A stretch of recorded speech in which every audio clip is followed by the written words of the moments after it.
Olá, queridos, paz a todos vocês.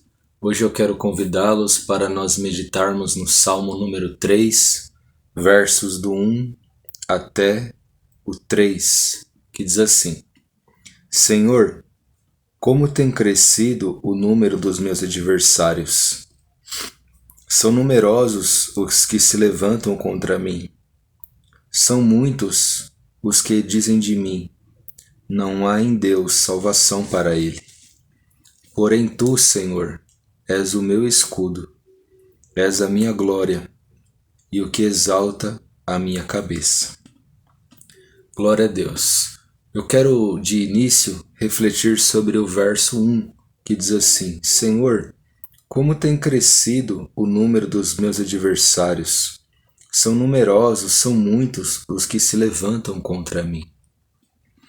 Esse salmo ele foi escrito pelo rei Davi, e ele escreveu esse salmo quando ele fugia do seu filho Absalão. Absalão era um jovem muito belo, a Bíblia diz que não havia ninguém igual a Absalão em beleza no tempo de Davi. E muitas pessoas vinham buscar conselhos com o rei Davi, porém Absalão as abordava no meio do caminho para que elas se aconselhassem com Absalão e não com Davi. Então a Bíblia diz assim que Absalão ele foi roubando aos poucos o coração do povo, de maneira que o povo ia ter conselhos com Absalão e amava mais Absalão do que a Davi. Então Absalão se levanta contra o próprio pai. E quando Davi está fugindo, eu acredito que Davi começa a refletir: puxa, como tem se multiplicado os meus adversários. Antes era o rei Saul, depois se levantou alguns outros homens, a ponto de chegar agora até o meu filho. O próprio Absalão, meu filho, meu sangue, se levantou contra mim. E o rei, imagino eu que muito triste, porque nenhum pai fica feliz quando está em oposição com o filho, né? Em brigas com o filho, em rivalidades e guerra com o filho. Então, em muita tristeza, Davi escreve esse salmo, e isso é uma oração, né? Falando assim: Senhor, são muitos os meus adversários, são muitos os que se levantam contra mim, até mesmo meu próprio filho se levantou contra mim. E a palavra diz assim que Jesus, queridos, quando ele veio à terra, ele não veio para trazer a paz, mas ele veio para trazer a espada. Ele mesmo disse isso. E ele disse assim: olha, vai se levantar o pai contra a mãe contra o pai contra o filho contra o pai, né? E interessante que Miqueias, ele também escreve no capítulo 7, se não me engano, ele fala assim: olha, os inimigos do homem serão os da sua própria casa.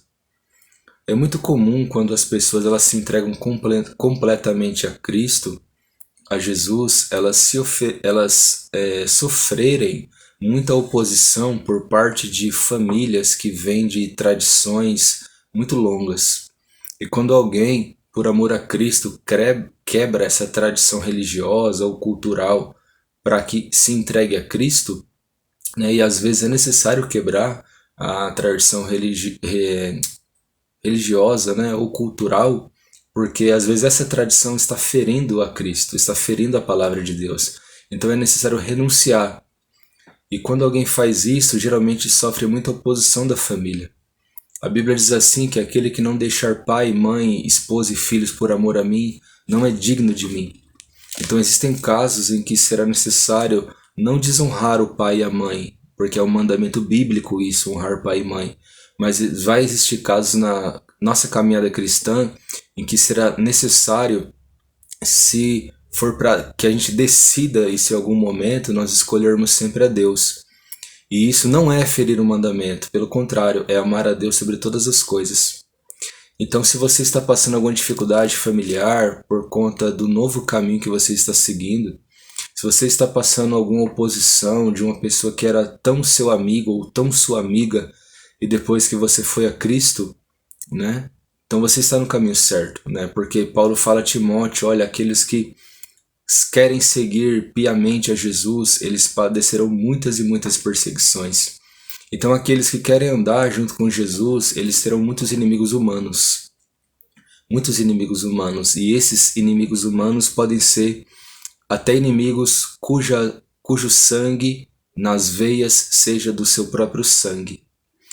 Eu também quero falar sobre outros tipos de inimigos que não são inimigos visíveis, mas são inimigos espirituais. O apóstolo Paulo fala na sua carta aos Efésios, que no capítulo 6, que nós não temos que lutar contra carne e sangue. Então, a respeito dessas pessoas que eu citei há pouco, nós temos que orar por elas, para que, como Deus abriu os nossos olhos cegos, Ele também abra os olhos dessas pessoas. Então Paulo ele segue dizendo, olha, a nossa luta não é contra essas pessoas, não é contra a carne, não é contra sangue, mas sim contra as hostes espirituais da maldade, os príncipes das trevas, os espíritos desse século que habitam nas regiões celestiais. Paulo está dizendo que existe uma guerra espiritual grandiosa em busca das almas dos homens, né? O Espírito Santo operando para que os homens cegos vejam o Evangelho, e o Deus deste século, Deus com D minúsculo, o diabo, né? O governador deste século cegando o entendimento dos incrédulos para que não lhes resplandeça a luz do Evangelho da glória de Cristo. Então nós temos uma batalha espiritual tremenda contra nós. Nós que já nos convertemos a Cristo, nós que agora estamos seguindo o caminho de Cristo, o caminho da santidade, o caminho de negar o pecado, o caminho do arrependimento diário. Como Lutero disse, o arrependimento, o deixar o pecado, né, ele é uma prática diária em nossas vidas. Todos os dias o pecado bate na porta do nosso coração e nós temos que dizer não. Nós que nos arrependemos diariamente, estamos neste caminho, sofremos naturalmente muita oposição dos espíritos das trevas. Nós precisamos nos fortalecer nesse sentido. E o diabo muitas vezes ele usa a própria acusação ou dúvida para nos enfraquecer nesta guerra. O verso 2 ele diz assim, olha, muitos desses inimigos dizem, não há salvação para ele em Deus. E uma das coisas que nós ouvimos das pessoas e às vezes do diabo é justamente isso, olha, não há salvação para você. Nem vá para a igreja, nem vá aos pés de Cristo, nem coloque sua roupa, nem pegue a sua Bíblia, olha o seu passado, olha o que você fez, não tem perdão isso. Né? Ou as pessoas diziam assim, olha, você que tanto tempo esteve nessa vida agora vai querer começar a ir para a igreja? Você que fez tudo isso agora vai se esconder atrás da Bíblia? Ou palavras assim, olha a sua idade, você acha que ainda há alguma esperança para você? Não há nenhuma salvação para você em Deus. E os demônios também dizem, olha, Deus não vai te aceitar, olha o que você fez. Então, muito comum nós ouvirmos isso, olha, não há salvação para você em Deus. Não é só que isso, irmãos, de todas as mentiras que existem no mundo, essa é a maior de todas. Porque a salvação, ela é dada ao homem por meio de Deus, né? Então, em Deus, há salvação sim para nós. E não importa o tamanho do nosso pecado, o tamanho da nossa falha, o tamanho do nosso erro, né? Deus é poderoso para nos perdoar. A Bíblia fala em João 1:9 que se nós confessarmos os nossos pecados, Ele é fiel e justo para nos perdoar os pecados e nos purificar de toda a injustiça. É 1 João, primeira epístola de João, tá bom? Então toda injustiça não é de algumas injustiças. Todo pecado não é de alguns pecados. São de todos. Desde aqueles que nós consideramos mais leves até os mais graves. A Bíblia fala em Isaías capítulo 1 que ainda que o pecado seja vermelho como o carmesim, que é uma mancha que não se pode tirar, ele se tornará mais branco do que a neve. A coisa mais branca que existe é a neve, porém o sangue de Jesus é tão poderoso que pode nos purificar e nos deixar mais alvos do que a neve. Tem um louvor antigo que fala assim, alvo mais que a neve, alvo mais que a neve. Sim, neste sangue lavado, mais alvo do que a neve serei. Então Deus ele te convida a você desprezar essas vozes que vêm na sua mente, de que Deus não pode te salvar, de que Deus não pode te perdoar, de que não há salvação para você em Deus, porque honestamente, amados, essa voz não vem de algo bom, não vem dos anjos, não vem do Senhor Jesus, não vem do Pai, não vem do Espírito Santo, essa voz vem do diabo, essa voz vem dos demônios, ou de Satanás usando alguém, assim como ele usou a Pedro, dizendo para Jesus não ir à cruz. Então o diabo também usa pessoas. Então não dê ouvidos a essa voz, mas vá a Jesus. Não importa como tem sido o seu passado, o que você tenha feito, as decisões erradas que você tenha tomado, eu te convido a ir a Jesus. Este homem agora que está falando com você, ele já cometeu muitos erros. Eu tenho muita vontade de voltar atrás e consertar os meus erros, mas eu sei que o tempo é algo que passa e eu não posso fisgá-lo de volta e trazê-lo. Mas eu também sei que o mesmo Senhor que morreu na cruz por mim é aquele que inspirou Paulo a escrever 2 Coríntios capítulo 5, versículo 17. Aquele que está em Cristo, nova criatura é, as coisas velhas já passaram e tudo se fez novo. Eu não posso ir lá e arrumar o meu passado, mas Cristo apagou as minhas falhas. Que maravilha, né? Ele perdoou os meus pecados e o mesmo Ele pode e tem total poder para fazer por você e para você. Então, não ouça essa voz, olha, não há salvação para ela ou para ele em Deus, somente vá a Cristo e você verá que Ele tem poder para perdoar todos os pecados sem exceção e você descobrirá uma paz incrível que é a paz de estar com Deus. São muitos adversários, são muitos inimigos, tanto físicos quanto espirituais, mas a Bíblia diz assim que nós temos uma arma. E no verso 3 ela diz assim: porém tu, Senhor, és o meu escudo e a minha glória, e que exalta a minha cabeça. Davi estava muito abatido, estava com a cabeça baixa por causa que o seu filho estava perseguindo ele. Mas ele levantou a cabeça e disse assim: Senhor, o Senhor é aquele que levanta a minha cabeça. Senhor, o Senhor é aquele que me coloca para cima de novo, embora eu esteja para baixo. Senhor, Tu és aquele que me dá esperança de perdão de pecados em salvação, embora nem mesmo eu tenha esperança. Senhor, Tu és o meu escudo contra todas essas palavras. Tu és o meu escudo contra todas essas setas. O apóstolo Paulo continua dizendo em Efésios capítulo 6 que nós temos o escudo da fé. Nós cremos em Deus, então temos o escudo da fé com o qual nós podemos nos proteger contra todas as setas, os dardos inflamados do maligno. Quando o diabo manda para mim e para você alguma seta, você não vai ser salvo, não há salvação para você, não há perdão para você, nós podemos pegar o escudo da fé e dizer: diabo, eu creio muito mais nas palavras de Deus, nas palavras da Bíblia, do que em suas palavras. Então Deus, queridos, Ele é o nosso escudo. Ele é a nossa salvação contra os adversários da nossa salvação.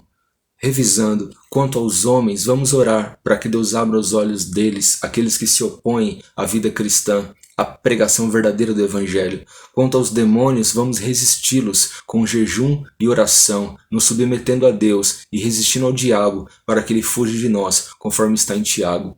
Vamos usar o escudo da fé para nos protegermos contra os dados do maligno e vamos seguir em frente, porque a salvação que Cristo conquistou, ela é para todos aqueles que estão doentes. Quanto mais doente espiritualmente nós estivermos, queridos, em algum momento da nossa vida, mais a grandeza da cruz, a grandeza da graça, a infinitude do poder de Deus é glorificado, demonstrando eficácia em nós. Imagine só que é uma peça de roupa mais ou menos suja. Então eu compro um sabão e lavo aquela peça. Aquela peça ficou limpa, mas era uma sujeira qualquer. Aquele sabão não tem praticamente nenhuma glória.